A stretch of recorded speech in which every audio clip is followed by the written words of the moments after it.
নম্বৰলৈ প্ৰস্তাৱিত আমাৰ আন্দোলন কাৰ্যসূচী 29 নম্বৰত ছচলত আমাৰ ধৰ্ণা আছিল। 30ৰ পৰা 1 তাৰিখলৈকে আমাৰ পেন ডাউন আৰু 3 তাৰিখৰ পৰা 5 তাৰিখলৈকে আমাৰ অৱস্থান ধৰ্মঘট। প্ৰত্যেক জিলাই জিলাই আমাৰ এই অৱস্থান ধৰ্মঘটটো চলি আছে আৰু আমাৰ দাবীসমূহ মূলতঃ দুটা দাবী, মূল দাবী আমাৰ সমকামৰ সমমজুৰি আৰু স্কেল পে, এই দুটা আমাৰ মূল দাবী। আৰু যেতিয়ালৈকে সমকামৰ দৰমহা নিদিব তেতিয়ালৈকে আমাক 50% চেলাৰী আমাক বঢ়াই দিব লাগে। আৰু দ্বিতীয় কথাটো হৈছে কি 1913 চনতে মহামান্য সুপ্ৰিম কোৰ্টে আমাৰ সমকামৰ সমমজুৰিৰ এই এটা হাৰ্দিক দি থৈছে, কিন্তু চৰকাৰে এই কথাত কোনো মনোযোগ দিয়া নাই। আৰু সেইটো কাৰণে আমি এই কথাত এই দাবীটোৱে আমাৰ মূল দাবী হিচাপে লৈ আমি এই ধৰ্মঘট কাৰ্যসূচী চলাইছোঁ।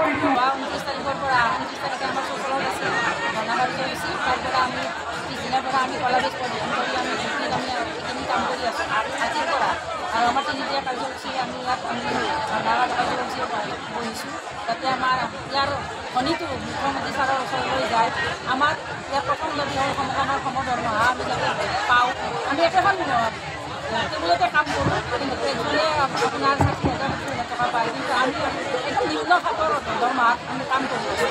দ্বিতীয় দাবী আমাৰ স্কেল পে যিটো আমাৰ 7 পে আমাক অন্তৰ্ভুক্ত কৰিম বুলি ছাৰে আমাৰ মুখ্যমন্ত্ৰী মহোদয়ে আজিৰ পৰাই আমাৰ ক'ভিডৰ সময়তে কৈছিল যে আমি ক'ভিড যুদ্ধৰ সেনানী আছিলোঁ, কিন্তু তেতিয়া কথা তেতিয়াতে গ'ল। আজিলৈ তেখেতে আমাক সেইটো আমাক পূৰণ নকৰিলে।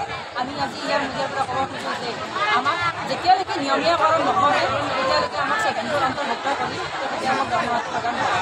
আৰু আমাৰ চাকৰিৰ ক্ষেত্ৰত যাতে আমি কিবা এটা পাওঁ তাৰ বাবে আমাক নিশ্চিত প্ৰদান কৰক।